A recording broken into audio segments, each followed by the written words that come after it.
Senhor, meu Deus, meu Pai, em nome de Jesus. Que nessa noite, Senhor, nós possamos ouvir a Sua voz. Que nessa noite, Senhor, possa tocar nossos corações, meu Pai. Em nome de Jesus, nesse momento, Senhor, misericórdia de falarmos qualquer coisa, meu Pai, que não venha do Seu altar, que não venha do Seu trono, meu Pai. Em nome de Jesus, por misericórdia, Senhor, toma nossas vidas, meu Pai, em nome de Jesus. Vem, Senhor, de acordo com as nossas necessidades, falar no nosso coração, Senhor. Como eu sempre digo, Senhor, nós estamos dispostos a ouvir a Sua voz, mesmo que a Sua resposta seja não, meu Pai, em nome de Jesus. Coloca, Senhor, no nosso coração a Sua vontade, Senhor, e nós consigamos ser ministrados pela Sua vontade, em nome de Jesus. Amém. Glória a Deus. Aleluia.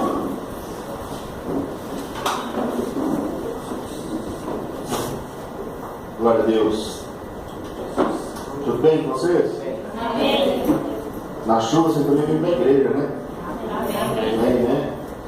Na chuva a gente tem que trabalhar, a gente tem que comer, tem que ir para a igreja também, se alimentar, né? Não tem jeito. O tema da mensagem que nós vamos falar hoje é a proximidade que gera intimidade. Você sabe que por muitas vezes o mundo corporativo, na escola, na faculdade, sempre somos medidos por mérito, né? Então, se nós somos bons em algumas coisas, nós temos boas notas. Se nós somos não tão bons em algumas coisas, nós temos notas não tão boas. É dessa maneira que se mede, né? E eu fico muito feliz de saber que quando nós entramos no reino de Deus, quando nós entramos na igreja de Deus, quando nós entramos na casa de Deus, nós somos medidos diferentes, né? Eu já pensou se nós fôssemos medidos pelos valores daquilo que nós sabemos fazer? Eu acho que talvez não poderia estar aqui hoje. E a verdade, irmãos, é que muito mais importante na casa de Deus, no reino de Deus, e disso eu estou falando concreto, né? Falando de viver com Deus que é invisível, com Deus que é grande, que é muito mais amplo do que nós pensamos. E a beleza do servir esse Deus é que Ele pouco está preocupado com os nossos talentos, pouco está preocupado com as nossas habilidades, pouco está preocupado com o que nós podemos fazer. É por isso que eu falo da proximidade que gera intimidade. Eu estou convencido que é muito mais importante nós estarmos próximos do que estarmos fazendo. Entende isso? Muitas vezes nós achamos que o fato de fazermos alguma coisa, então eu consigo trabalho lá na igreja, a partir de agora eu faço isso, eu faço aquilo, isso não pode acalentar nosso coração. Isso não pode ser o motivo de estarmos aqui. O motivo de estarmos aqui é o motivo que nós temos que estar próximos do Senhor. Amém. Amém? Nós podemos terminar. Nós entendemos que estar próximo do Senhor é muito importante, é muito mais importante do que fazer alguma coisa do Senhor. Mas, como nós somos cabeça bíblica, nós vamos falar um pouco mais, né, para ficar mais claro. Nós estamos falando de uma intimidade que é gerada através da proximidade. Você percebeu que quando nós colocamos em algum culto, em alguma reunião, ou algo importante que acontece na casa de Deus, aí alguma coisa é decidida, alguma coisa acontece, a presença de Deus vem de uma maneira diferente, aí as pessoas comentam isso por ser que nós fomos abençoados, como Deus falou conosco, como Deus falou com nossas vidas. E quem não veio, quem estava de fora, parece ficar out da situação. Parece que nós perdemos a caminhada. Parece que as pessoas dão um degrau na frente da gente. Vocês já sentiram isso? Eu pelo menos senti. Né? Eu vivo diversas vezes, por qualquer motivo, não posso estar perto, e algo importante acontece. Quando eu vou lá, eu tenho que correr para conseguir entender, para conseguir saber onde que está a cabeça das pessoas, que elas já estão um pouco mais na frente do que eu, onde está o coração, onde está a busca da intimidade. Amém? Você sente isso também ou sou só eu? Ontem eu falei algumas coisas que eu pensei que era todo mundo, não era só eu. Né? Uma coisa que nós temos que entender que nós vivemos num mundo onde existem umas 7 bilhões de pessoas. 7 bilhões hoje? Né? Alguma coisa nesse sentido. Né? No Brasil nós temos aproximadamente 200 milhões, né? Um pouco menos do que isso. Né? Mas ainda a palavra de Deus continua sendo pregada, que o Senhor procura adoradores e adoradores na verdade. Aí você fala assim, né? Mas vamos lá, a palavra foi escrita lá atrás, e hoje nós estamos falando de 2016. Mas aquele, ele não é o mesmo ontem, o mesmo hoje, o mesmo para sempre. Ele sabia que o mundo ia chegar nisso. Ele sabe até qual a quantidade de pessoas que vai chegar no mundo. E se o Senhor fala que procura, quer dizer que tem pouco. Não é verdade? Nós estamos em casa, Aí temos lá alguma hora. Você sabe onde está com a minha camisa? Eu tenho que procurar. Quer dizer que está no meio de outras coisas. Se o Senhor fala que precisa procurar, quer dizer que tem pouco. Quando fala que tem pouco, isso quer dizer que talvez aqui dentro, se nós perguntássemos ao Senhor fisicamente, ele diria que talvez fosse uns 10% ou 50%. Não sei, não temos condições de saber isso, mas eu sei que se o Senhor procura, é que ainda tem pouco. Amém? Abra sua Bíblia em João 4:23.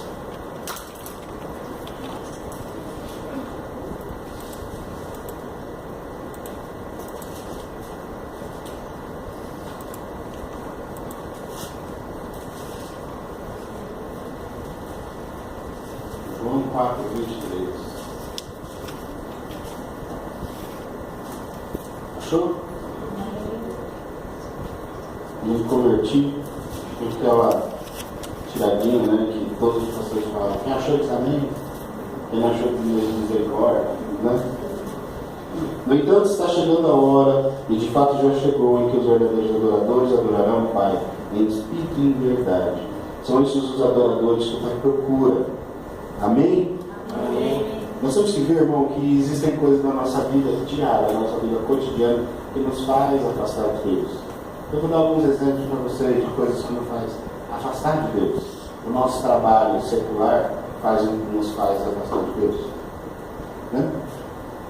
A nossa faculdade, ela nos faz afastar de Deus. Às vezes o colégio nos faz afastar de Deus. Os nossos amigos nos fazem afastar de Deus. Às vezes o nosso carro faz nos afastar de Deus. Às vezes o nosso celular nos faz afastar de Deus. Através do WhatsApp, do Facebook, seja lá o que for. Daí você está dizendo para mim que eu preciso amanhã chegar lá no meu trabalho e dizer para o meu chefe que eu não vou mais trabalhar. Está dizendo que eu tenho que ir na faculdade, trancar minha matrícula e parar de estudar enquanto eu não conseguir controlar isso. Está dizendo para mim que se eu tenho um carro, que esse carro me leva a lugares distantes de Deus, eu preciso amanhã abrir mão disso, preciso vender ou algo parecido. Não é isso que eu quero dizer. Eu quero dizer que para você consiga conviver com essas coisas de maneira saudável, espiritualmente, você precisa começar a levar o Senhor Jesus para perto dessas coisas. Quando nós estamos na nossa faculdade, muitas vezes nós somos aquele cristão, aquele crente que 007 resolve desse. Ninguém sabe que é cristão, né? Misericórdia por isso.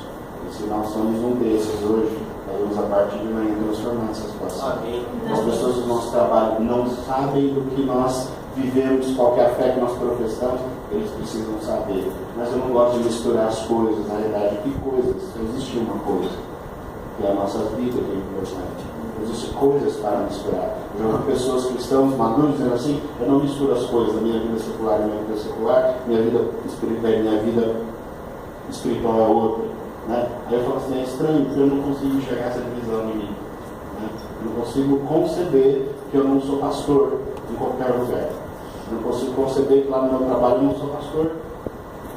Não é verdade, pastor Gil? Né? Nós somos pastores em todos os lugares, nós somos cristãos, nós somos sacerdotes do Senhor em todos os lugares. Você imagina se o pastor Gil não fosse sacerdote nas ruas quando ele dirigia o carro dele? Eu tenho andado com ele faz 2 dias dentro do carro dele e não é possível ele dirigir 1 quilômetro sem que alguém cozinhe para ele. Não é possível dirigir 1 quilômetro sem que alguém dê a mão para ele. Você já imaginou? Aqui eu não sou pastor. Como que seria? Provavelmente vocês não estariam aqui hoje. Amém? E aí tem uma coisa muito interessante que a gente vai pensar, que é lá sobre Moisés, né? Por que diante de pelo menos umas 3 milhões de pessoas, você tem assistido lá os milagres de Jesus, a série que você passa atrás, você está familiarizado com Moisés, né? Por que no meio daquelas 3 milhões de pessoas que saíram da escravidão do Egito, né? É porque Deus só falava com Moisés? Porque era só ele que ouvia a voz dele. A palavra de Deus diz isso, mas vamos ler já. Por que nesse momento Deus poderia aparecer e tocar o coração de todos como ele faz aqui no nosso culto? Né? Porque para a presença de Deus vir aqui não é necessário que eu esteja. Para a presença de Deus vir aqui basta que nós nos entreguemos. Não é verdade? E aí nós saímos daqui todos plenos, todos cheios, todos convictos da presença de Deus. E não é porque eu estou dizendo. Eu tenho o privilégio pela misericórdia de Deus, de hoje conduzir a palavra junto com vocês. Mas isso não é o mais importante do culto. O mais importante do culto é nós sairmos daqui com a nossa vida modificada. Nós podemos entrar aqui e sair da mesma maneira. Misericórdia acontecer isso pelo menos um dia nas nossas vidas. Mas nós podemos entrar aqui e sair da vida transformada. Porque naquele momento, nós estamos falando do povo de Israel, nós estamos falando do povo que era amado de Deus, do povo que era separado por Deus, e Deus naquele momento só conseguia falar com Moisés por ter disso. O que acontecia? Qual que era o contexto que acontecia naquele lugar, naquele momento? Se eles estavam sendo libertos, conduzidos para fora, quer dizer que eles eram escravos. E eles eram escravos dentro do Egito. E quando eles estavam no Egito, o que aconteceu? Eles começaram a adorar outros deuses. Eles começaram a agir de acordo com costumes que outros deuses regiam. E aí o Senhor ele pega e fala, vamos libertar esse povo. Só que quando Deus libertou esse povo, liberou pela misericórdia, não foi pela comunhão. Porque não existia comunhão, pelo menos na maior parte. Mas existia Moisés lá, no meio dessas 3 milhões de pessoas que ainda podiam ver a voz dele. Em Êxodo 33, 9, 10 e 11, eu vou ler para a gente conseguir ser mais rápido. Então assim, e acontecia que Moisés entrava na tenda, baixava uma coluna de nuvem, parava a entrada da tenda e o Senhor falava com ele, sempre que o povo observava a coluna de nuvem parada, a entrada da tenda, todos se ajoelhavam em frente à entrada de suas próprias tendas e curvavam-se com o rosto rente à terra, em sinal de respeito e adoração ao Senhor. Então Yahvé, o Senhor, falava com Moisés face a face, como quem conversava com um amigo. Irmãos, existe um desejo de Deus muito grande que nós tenhamos intimidade com Ele. Esse é um desejo no coração dele. Esse é um desejo que caminha no coração dele todos os dias, 24 horas por dia. Muitas vezes nós insistimos em sairmos de perto do Senhor. Muitas vezes durante o nosso dia a dia nós falamos isso, agora eu preciso me concentrar nisso, eu preciso me concentrar naquilo. Na realidade nós temos que estar conectados, concentrados no Senhor 24 horas por dia. Porque se nós conseguirmos fazer isso, a nossa comida vai ficar melhor, a nossa louça vai ficar melhor lavada, nossa casa vai ficar mais limpa, nosso trabalho vai ficar mais bem feito. Porque na realidade, nós temos que entender o seguinte, eu falei isso ontem, vou repetir aqui talvez de outra maneira, né? Longe de mim fazer apologia a você se preparar, estudar, ir para a universidade, para a escola, estudar inglês, estudar outras línguas, nada disso. Mas na realidade nós temos que entender que a maior vantagem que nós temos na vida não é o nosso conhecimento, não é aquilo que nós adquirimos nesse mundo. A maior vantagem que nós temos é sermos filhos de Deus. Porque na realidade, se Ele quiser abrir uma porta onde nós não sejamos capacitados para entrar nela, Ele entra junto conosco, pega a nossa mão e lá dentro e nos capacita. Você crê nisso? Amém. Porque parece que esse negócio fica mais sério quando nós vemos no Facebook, né? Porque no Facebook às vezes está escrito lá, Deus escolhe, não escolhe os capacitados, mas capacita os escolhidos. Aí a gente dá lá um compartilhar. Aí parece que lá faz mais sentido, né? Como nós estamos na igreja, parece ser bobagem. E não é. Na realidade, se Deus quiser entrar com você de mãos dadas numa porta onde você não está preparado para entrar, assim que estiver lá dentro, Ele te prepara. Assim que estiver lá dentro, Ele coloca algo na sua vida, te faz, as pessoas conseguem enxergar a glória dele na sua vida e as pessoas passam a te respeitar como José. Amém? Amém. Você conhece a história de José? Amém. José tinha condições de fazer o que ele fez? Não, primeiro por quê? Porque ele era um hebreu. Ele era um egípcio? Né? Você já imaginou você vai virar presidente dos Estados Unidos? Não é possível uma vez. A não ser que ele se naturalize americano e etc e tal. Mas hoje não é possível. Porque ele não é cidadão americano. Ele pode ser presidente do Brasil. Né? Mas o que aconteceu com... Olha isso, cara. Segura essa. Isso foi o que eu falei, nada de Deus, não. Então, você imagina? Né? Deus pegar um estrangeiro e fazer ele ser presidente de uma nação, que é isso que ele fez com José. Né? Quando o faraó se referia a José, ele dizia que o José ele só era mais poderoso que José quando ele estivesse sentado no trono. Isso quer dizer que tomando decisões, José era mais importante que ele, inclusive. Talvez se José ele estivesse, inclusive, submisso às decisões que José tomava. Ele tinha autonomia. Né? E o que fazia essa autonomia pairar sobre a vida de José? que fazia essa autonomia, pairar sobre a vida de Davi, pairar sobre a vida de Daniel, que fazia isso? Era a proximidade, não eram os talentos. Eu consigo enxergar na Bíblia diversas coisas, diversos talentos que José tinha. Eu consigo enxergar na Bíblia diversos talentos que Davi tinha. Mas eu também consigo enxergar na Bíblia muitas falhas de Davi, por exemplo. E quando nós pensamos em Davi, nós nunca pensamos nas falhas dele. Vocês já perceberam isso? Alguém quando pensa em Davi, pensa na falha dele? Nós não conseguimos fazer isso. Parece que nós não somos programados para isso. Nós não lembramos como ele conseguia trazer a presença de Deus, como ele era um guerreiro forte, como ele era alguém que conseguia fazer com que o Senhor se inclinasse e falasse, agora eu vou escutar. Não é verdade isso? E o que nós não podemos deixar acontecer nas nossas vidas é exatamente o que aconteceu com o antecessor de Davi. O que aconteceu com Saul. Saul era um homem cheio de Espírito Santo. Saul era um homem que tinha temor de Deus. Saul era um homem que, quando recebeu o chamado de Deus, ele tremeu. Ele falava, você não tem condições, eu não tenho capacidade, eu não sou capaz disso. Mas o que aconteceu com Saul? O poder veio sobre a vida dele, a capacidade veio sobre a vida dele. E quando a capacidade veio sobre a vida dele, ele falou, não preciso mais daquele que me deu essa capacidade. É exatamente o que aconteceu. Se nós pudermos resumir a história de Saul em 10 segundos, é isso. Era um homem cheio de Espírito Santo, temia Deus, tinha medo da responsabilidade de ser rei, então precisaram correr atrás dele. Ele fugiu, né? Foi isso, né? Ele fugiu. Quando ele assumiu o reinado, aí ele ficou muito poderoso. Aí tem uma coisa, irmãos, que nós sempre ouvimos. Eu preciso de um policial aqui para não fugir do plano de né? Mas uma coisa que nós temos que fazer para nunca acontecer é fugirmos da presença de Deus. É nunca esquecermos de onde Deus nos tirou. É muito simples pensarmos onde nós estávamos há 1 ano e meio atrás. É muito simples pensar onde nós estávamos há 2 anos atrás. Provavelmente, se não fosse o Espírito Santo de Deus, a orientação dos pastores aqui nesse lugar, nós não faríamos aqui hoje. Pelo menos com a minha vida é assim. Com você é diferente?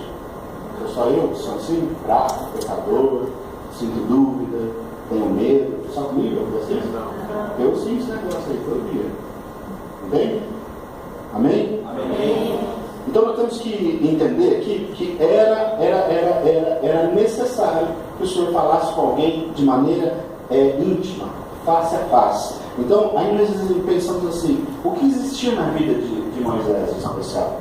Né? Deus escolhe pessoas de maneira aleatória, então ele olhou 3.000 pessoas ali, olhou e falou, vou falar para aquele barbudinho de olho.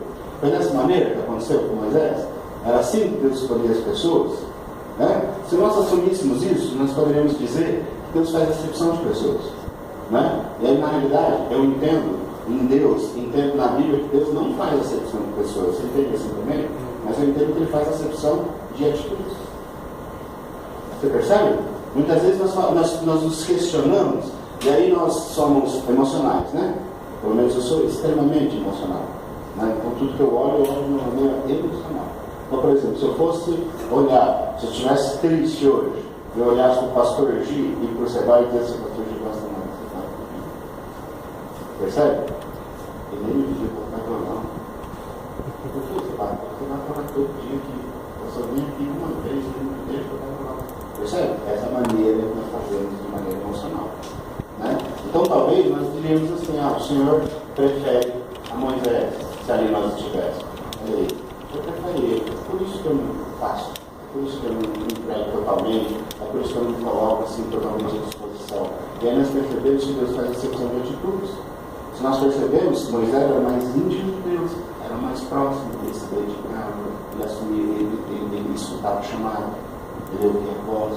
Eu também tinha medo, tinha dúvida, não sabia falar, não foi assim? Mas Deus faz acepção de atitudes. Então, quando Deus levanta uma pessoa, não é porque Ele não está te fazendo mesmo. Quando Deus coloca uma pessoa em evidência, né? A maior bobagem que nós temos é achar que ser um servo de Deus é evidência. Né? Na verdade, isso aí é a maior responsabilidade.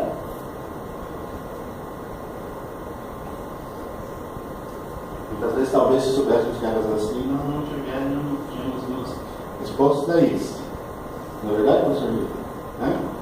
E aí quando Deus faz isso, nós achamos que Deus acha algumas pessoas mais especiais do que as outras. Mas na realidade, é só o tema do que nós estamos falando hoje. É a proximidade que gera intimidade. É uma pessoa que está à disposição. É uma pessoa que está pronta para o trabalho. Você viu? O pastor perguntou aqui, ó. Quem tem versículo? Quantas crianças falaram versículos aqui?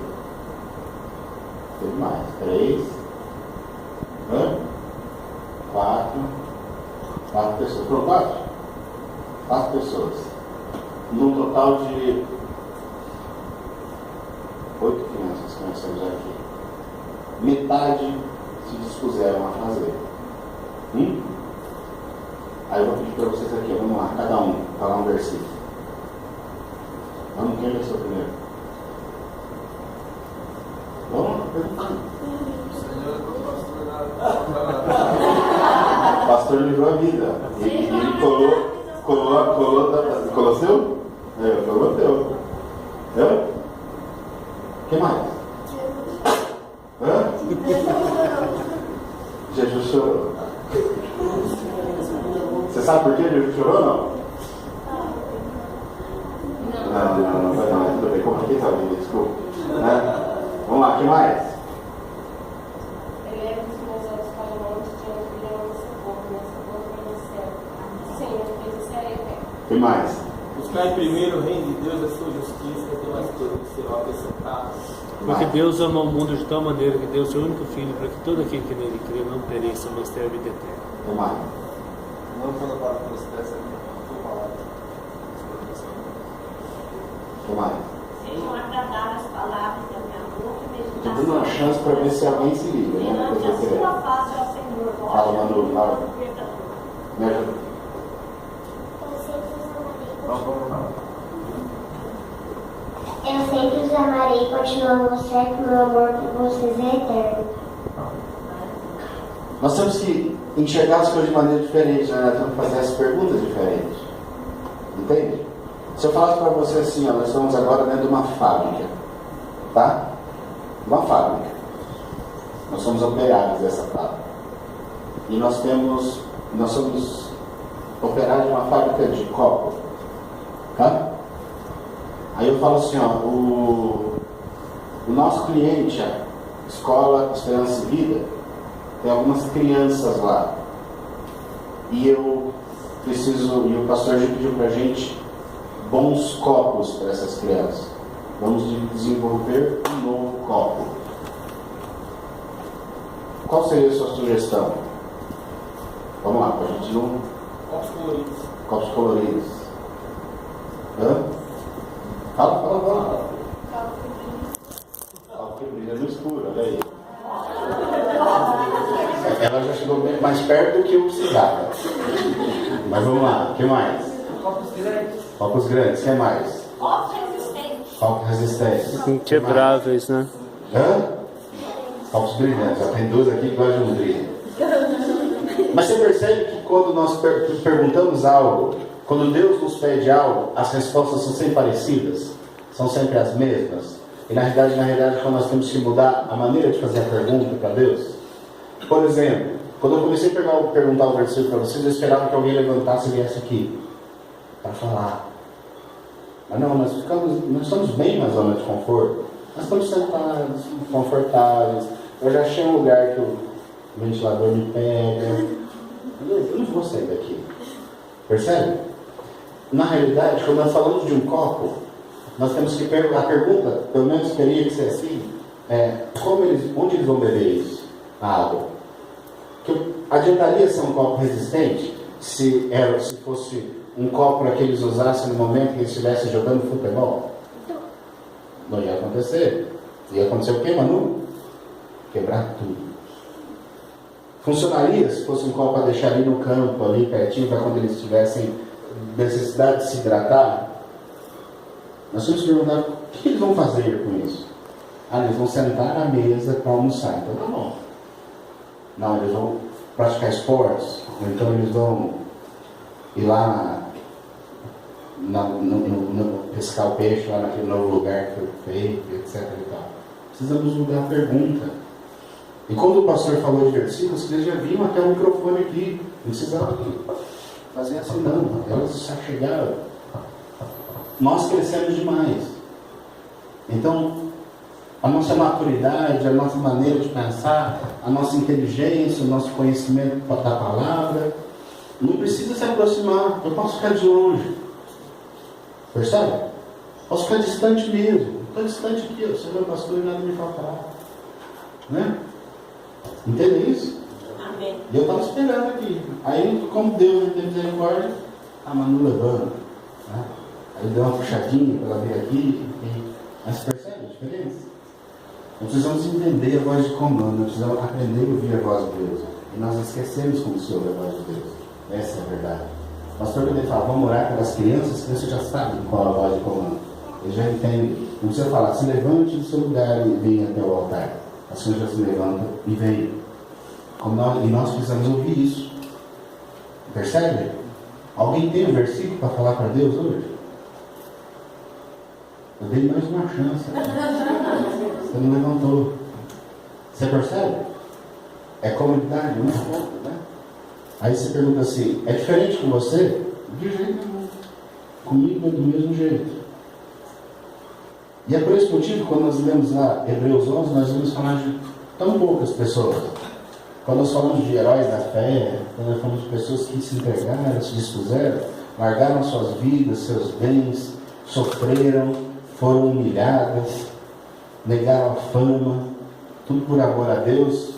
Nós percebemos que hoje não se ouve falar disso. Nós ouvimos ao contrário. Você quer que eu vou aí? Você vai adorar a Deus com você? É tanto. Você quer que eu vou aí até a sua cidade? Pague minha passagem, mais 20 mil, quero ficar no hotel, toalhas brancas, frutas da época, Água, temperatura ambiente, vulcânica, né? Uma coisa assim, você percebe? Nós temos exigências, nós precisamos criar ambientes terrenos para poder adorar a Deus. Sendo que na verdade nós temos que na realidade começar a adorar a Deus para que aquele ambiente seja inundado de Deus. Nós pensamos ao contrário. Nós sempre fazemos as coisas da maneira ao contrário. Sabe por quê? Aqui o nosso jeito é mais seguro. Né? Existem alguns níveis, né, que a palavra de Deus ela nos ensina de intimidade, ou que nos induz a pensar em intimidade. Eu comentei algo aqui, esse ano nós temos falado na igreja, o pastor Devaney vai estar aqui em abril, e eu tenho certeza que dentro da mensagem dele, ele vai fazer menção a isso, porque essa é a visão que nós estamos caminhando esse ano. Lá atrás da igreja está escrito assim, se vocês verem as fotos que tem lá, está escrito assim, sim, diga ao povo que traga o melhor a ver. Né? E aí quando eu falei do átrio, né, o átrio, vocês viram aqui uma fotinha que dá para entender como é que funciona isso, na hora do momento do louvor, né? No átrio, a luz era de graça, né? Lá como na rua. Nós não precisamos pagar para estar nos iluminar na rua, né? A rua, a luz, Deus provê. No átrio, Deus provê também. Nós vimos lá no Santo dos Santos, lá no outro canto, naquele lugar, apenas o sacerdote entrava lá uma vez por ano, né? E ele também provia a luz naquele lugar. Mas no santo lugar, Deus não provia a luz. Não é verdade? No santo lugar, em Êxodo 30,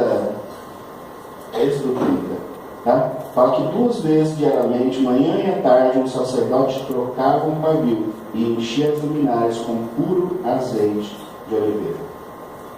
É Êxodo 30. Só achar o versículo lá. Não sei exatamente o que fala. Ezequiel 47 mostra que existem alguns níveis, né?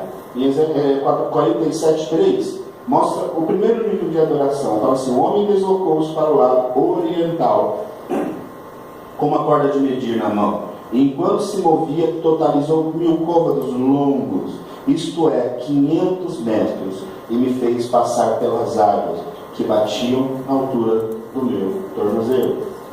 Já viram esse versículo? Tem canção, né? Fala sobre isso aí. O versículo 4 fala assim: de novo mediu 500 metros e conduziu-me pela água que chegava ao joelho. Mediu então 500 metros e me levou pela água que batia na cintura. Já viram isso, tá bom? Também? Ainda media mais 500 metros, mas agora era um rio que eu não conseguia atravessar, porque a água havia subido muito. Já era tão profunda que só se podia atravessar a nado. Era um rio que não se podia vencer apenas caminhando.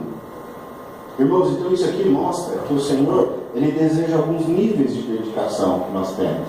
Então nós podemos sim, e Ele vai nos aceitar, né? Se nós nos mergulharmos apenas para molhar nossos tornozelos.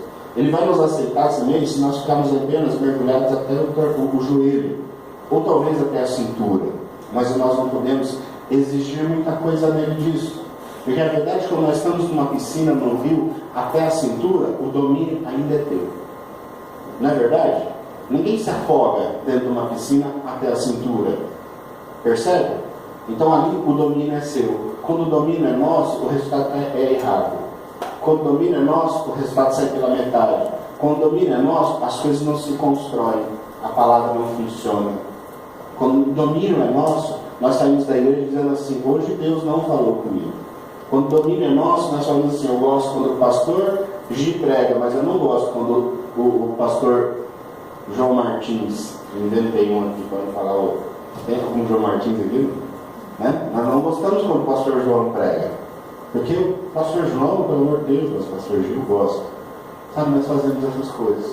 Nós condicionamos a bênção. Nós dizemos assim: para Deus me abençoar, o ambiente tem que ser 30 graus, com frutas frescas, com água vulcânica, o ar-condicionado funcionando no número 2, não pode chover. Nós criamos condições. Aí sabe o que acontece? Nós não conseguimos atrair a Deus nesse momento. Nós não conseguimos fazer com que Ele se vire para nós. A beleza do Senhor, ela está em nós não entendermos a sua totalidade. Você concorda? Amém. Por exemplo, no momento do louvor aqui, você sentiu a presença de Deus? Deus falou com 3 aqui, você viu? Deus falou com 3. Tudo bem. Ou não, eu que não ouvi. Você sentiu a presença de Deus? Amém. Amém. Nós sabemos quem atraiu a presença de Deus? Nós conseguimos ter discernimento? O Seba estava aqui se esforçando, mas eu não tenho certeza se foi por ele. Verdade. Não tenho essa certeza. Mas sabe o que acontece? Quando nós conseguimos fazer isso, nós temos condições de dividir. Você percebe? Ele nunca vem aqui para tocar uma pessoa só. Ele nunca vem aqui para falar com uma pessoa só. Porque quando ele chega, ele modifica. Mas nós precisamos atrair.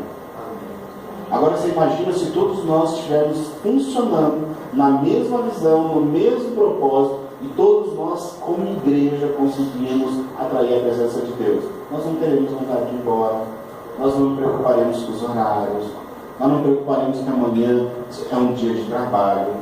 Entende? Eu não estou te ensinando a ser irresponsável. Eu não estou dizendo que você não tem que ter compromisso com o seu trabalho, com a sua casa, com as suas coisas. Eu só quero dizer que quando nós reunimos a nossa família para passear, nós ficamos algumas horas juntos. Quando nós vamos ao cinema, quando nós vamos a um restaurante, quando nós vamos para uma viagem, nós não nos preocupamos em falar assim: nós temos 2 horas para viajar, brincar, participar e voltar para casa. Nós nos entregamos para aquele momento. E quando nós estamos na casa de Deus, tem que ser da mesma maneira. Amém. Aleluia. Você percebe? Nós temos horas para começar, 7h30. Mas aí a hora que Deus quiser me deixar embora, eu vou. Você percebe isso? E quando nós somos de igreja primitiva, mais ou menos era assim que funcionava. Não é verdade? Na igreja primitiva não existia hora para terminar. Aí você tem que entender, que você tem que ter confiança no sacerdote que você entregou sua vida para cuidar. E o pastor Gil controla isso aí. Ele sabe a hora de movimentar. Mas na realidade ele poderia ficar agoniado. Nossa, você fala, né? Demais. Nossa, já são 9 horas. Aí eu fico pensando, se ele não terminar logo, o pastor Gil vai pegar, aí ele vai ver uma ação, isso aqui, vai que ele pede que você vai contar na misericórdia. Não podemos pensar isso. Nós temos que começar a entregar o nosso momento para Deus e falar: Senhor, fala para a gente. Estou aqui. E sermos ousados no sentido de falar assim: inclusive, eu não estou afim de sair daqui antes de o Senhor falar comigo. Inclusive, eu não estou disposto a voltar para a minha casa da mesma maneira que eu entrei aqui. Amém. E aí nós temos que trazer a responsabilidade para nós. Porque quando nós falamos assim, nós não temos discernimento no realismo que nós falamos, e nós falamos assim, eu fui até a igreja e Deus não falou comigo hoje. Aí eu vou traduzir essa frase para uma outra língua que eu sei falar. Na realidade é assim, eu sou um morto e por isso eu não ouço. Você entende? Porque na realidade não existe igreja, meu amigo, se você não for igreja. Aleluia. Percebe? Sabe por quê? Porque se eu fizer uma oferta para o pastor G e ele topar, eu transformo isso aqui num restaurante amanhã. Não é verdade? O pastor G tem plano de montar uma igreja maior em outro lugar. E eu falo, pastor, eu quero comprar esse lugar aqui. Ele falou, eu te vendo. Amanhã isso aqui vira um restaurante. Amanhã isso aqui vira uma oficina mecânica. Você percebe? A presença do Senhor não está condicionada a esse prédio. A presença do Senhor está condicionada a esse prédio. Aleluia. Bonito assim, ó. Que é o teu. Glória a Deus. Percebe? E aí nós não podemos falar isso. Fui à igreja e Deus não falou comigo. Porque nós somos vivos. E se nós estamos vivos, ainda existe chance. Eu estou inventando história aqui ou não? Não. Nós somos conformados mesmo? Ficamos na nossa zona de conforto de maneira tranquila? Não gostamos de levantar? Porque o negócio, controle remoto é uma coisa do demônio, né? O negócio que nos acomoda, não é brincadeira, tá? O controle remoto é uma bênção, né? Mas eu digo assim, antigamente você tinha que levantar e ir lá e trocar o canal. Agora não, agora a gente fica de longe. Na realidade nós estamos querendo um controle remoto também, para falar com Deus. Né? Ok, tudo bem, amém. Né? Na realidade, irmãos, nós temos que agir em tempo como nós estivéssemos uma televisão em preto e branco. Quando nós queremos nos conectar com alguma coisa, nós temos que ir até essa coisa. Quando nós falamos que queremos conversar com Deus, nós temos que ir até Deus. Quando nós queremos falar com Deus, nós temos que ir até o altar. Nós temos que ir encontrá-lo. Sabe por quê? Porque existem características em Deus que não estão em nós. Por exemplo, nós sabemos de todas as coisas, nós vemos todas as coisas, nós sentimos todas as coisas, mas Ele sente. Ele é onipotente, onisciente, onipresente. Nós podemos todas as coisas? Não, né? Então, na realidade, não adianta que nós tentemos fazer todas as coisas. Não adianta que nós tentemos decifrar, de dizer, eu usei o Seba como exemplo, o seguinte assim, por que ele pediu para ele para eu não eu? Isso não está no nosso entendimento de decifrar. E se fizermos isso só para nos magoar, aí sabe o que acontece? O diabo começa a brincar com a tua mente. Quem assistiu aquele filme Quarto de Guerra? Não? Assistiu? Então, eu não vou contar para vocês grandes coisas, mas existe uma parte, por exemplo, que a mulher faz uma oração, que eu assisti esse filme no cinema com a minha esposa, e era interessante, porque eu imagino ali que mais da metade daquele lugar eram cristãos, no cinema, assim, nesse filme, e tem uma hora que ela falava assim, olha, é o seguinte, a partir de agora você não brinca mais com a minha mente. E é essa oração que nós temos que fazer. Porque eu dei o exemplo do Seba, mas pode ser qualquer coisa. Quando eu fico questionando a Deus, porque o Seba toca violão bem e eu toco mal, é isso que eu estou fazendo. Eu deixo o diabo brincar com a minha mente. E aí eu não entendo a amplitude de Deus, do plano de Deus, para ser muito melhor que nós posicionar a gente em qualquer lugar. Sabe, irmãos, eu participo de uma igreja que é uma igreja muito profética. Meu pastor é profeta, meu pastor é profeta, eles veem anjos, sentem demônios, enxergam o mundo espiritual. Aí o que você acha? Você acha que eu vejo também, né? Eu não enxergo nada. Entende? Não vejo. Mas você sabe o que eu faço? Quando ele vem e fala que está lá, eu junto. Não me preocupo com esse negócio, não. Tem uma coisa que eu não me preocupo, é enxergar anjo. Pastor, obrigado, meu irmão. Porque tem uma coisa que eu faço é beber água, entendeu? Jesus. Né? Tem uma coisa que eu não me preocupo é em ver anjo. Sabe por quê? Tem tanta gente que vê. Aí se você vai falar para mim assim, o Senhor está aqui, eu estou vendo ele. Eu falo, glória a Deus, Senhor, eu vou tocar na minha vida também. Sabe por quê? Porque eu entendi que um dos planos de Deus para a minha vida, nesse momento, não é ver anjo. Entendeu? Mas eu não preciso ver para crer que os anjos trabalham por mim. Eu não preciso ver para crer que o Senhor dá uma ordem no mundo espiritual e vem um anjo trazer alguma coisa para mim. Porque às vezes eu sinto, às vezes eu percebo que ele está por aqui, aí eu vejo assim, não vejo nada. Você percebe? Se a gente começa a condicionar a presença de Deus da maneira que é confortável para nós, aí sabe o que nós estamos fazendo? Nós estamos mudando o papel. Nós estamos falando, Deus aqui sou eu e você me serve. Aí o negócio fica tão complicado, aí o diabo não deixa a gente ter discernimento disso, aí a gente fala assim, eu não sei que minha vida está desse jeito. Vai falar a verdade. Eu já fiz essa oração umas 1.500 vezes. Em 2016. E aqui está no começo do ano. 1.500 vezes brincadeira. Mas quantas vezes você já fez essa oração? Ou só eu? Não, né? Você já fez essa oração? Ou não? Pastor eu também. Todo mundo já fez. Sabe por quê? Porque nem sempre, não foi sempre que nós tivemos o discernimento que nós temos hoje. De que na realidade nós não temos direito a nada. Vamos? Você já parou para pensar que você não tem direito a nada? E o entendimento dessa ausência de direito é que aí te faz ter alguma coisa?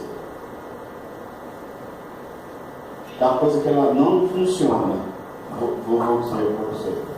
É você determinar algo que Deus precisa fazer. Tá? Isso não vai funcionar. Eu determino. Não vai funcionar. Uma palavra dessa aqui só funciona se Deus ele falar com você e falar assim, decreta. Aí vai. Aí fala assim, decreta que o mundo espiritual vai se abrir nesse lugar. Aí vai. Mas esse negócio assim, eu determino. Vai ser agora. Eu fico imaginando o Senhor cruzando os braços falando assim, meu Deus. Né? Eu vi isso no Facebook. Né? Você viu? Você percebe? Aí vamos ver algumas características que Moisés tinha para ter intimidade com Deus, para gerar proximidade, né? Ele gerava proximidade e trazia intimidade. Porque você percebe? Eu conheci o Seba há 2 dias. Então ontem nós conversamos bastante. E eu já enxergo o Seba como pensei se ele há algum tempo ou mais. Eu já consigo enxergar isso. Não é verdade, pastor Gil? Que essas coisas acontecem? Eu só conheci ele há 2 dias. Aí ele falou para mim assim, olha, eu conheço o pastor Danilo. Eu fui lá no área. Pastor já ouviu falar no apóstolo Hermínio? E no Adriano? Aí, ou seja, tinha assuntos em comum, coisas em comum que nós fazemos. Isso gerou uma intimidade. Então eu só conheço ele há 2 dias. Mas eu sei que a partir de agora nós fazemos parte da mesma jornada. E é isso que nós temos que fazer com Deus. Hoje nós podemos transformar a nossa vida de maneira definitiva. Hoje é o dia onde você vai acordar amanhã e dizer assim, ontem Deus mudou minha vida, que agora eu sou íntimo dele. Percebe? Não precisa de muito tempo. Esse negócio eu preciso ter 10 anos na igreja, nada disso, é agora, é hoje. E aí tem pessoas aqui que estão aqui há mais tempo, outras estão há menos, mas Deus pode pegar todo mundo alinhar na mesma intimidade e fazer a gente caminhar no mesmo propósito. Você percebe? Existem características que Moisés ele tinha, e isso está lá em Hebreus 11. Você já leu Hebreus 11? Capítulo que fala bastante sobre heróis da fé. Então, eu vou ler aqui para a gente conseguir frisar algumas coisas que eu quero chamar a atenção. Então, Hebreus 11, 24 fala assim, pela fé, olha aí, pela fé. Já começa aí. Tem fé aqui? Não. Amém. Pela fé, Moisés, já adulto, recusou ser aclamado como filho de Faraó. Isso é uma decisão dele. Vocês já leram isso? Moisés ele tinha a oportunidade de ser o bambambam, o dono do palácio, aquele que, como é que está falando hoje? O diferentão, né? Aquele que manda em todo mundo, né? Ele poderia ser esse diferentão, né? Ele poderia ter feito isso. Aquele que ele ia fazer assim, bater a mão, o cara trazer um suquinho de laranja, bater a mão, fazer uma massagem aqui nas minhas costas, ele poderia ter feito isso.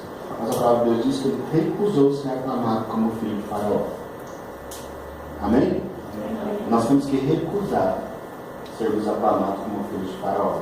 Porque o Faraó vem todo dia na porta da nossa vida, falando assim: eu continuo te querendo, hoje você me quer? Aí sabe quando nós aceitamos ser filhos de Faraó? Faraó é o diabo, tá? Não sabe quando nós aceitamos ser filhos do diabo?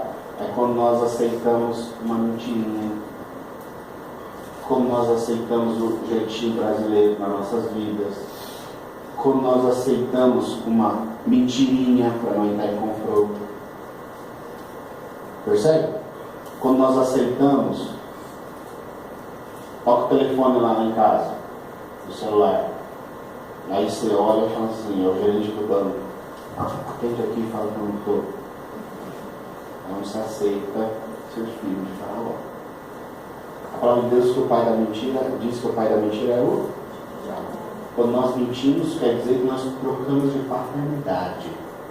Nós abrimos mão de uma herança e passamos a tomar posse de outra.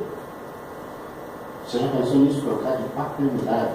Se naquele momento da sua mentira você passou o celular e disse assim: por favor, fala que eu não estou. Se naquele momento sua vida cessasse, você ia morar no inferno. Aí você vai falar assim: passei a vida toda servindo, perdeu a vida na igreja. Entende isso? Eu estou falando um negócio bem radical aqui, bem sinistro, para que a gente tenha entendimento. Mas é isso. Ou então o filho está fazendo bagunça em casa e a mãe grita: sai daqui, ô praga!